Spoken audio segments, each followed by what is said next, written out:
ลูกลายชั้นกลายชั้นจังหันเข้าใจแล้วไปชั้นกลายแต่ตั้งไงก็ไปชั้นเพนไปชั้นตั้งไง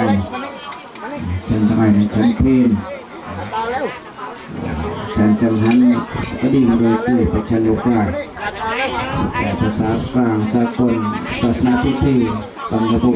ชั้นเช้าชั้นเพน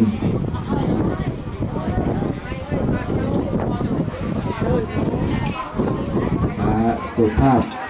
ที่สักทีกระทำพัฒกิจ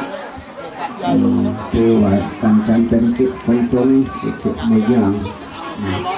ทำพัฒกิจเช้าทำพัฒกิจเพลง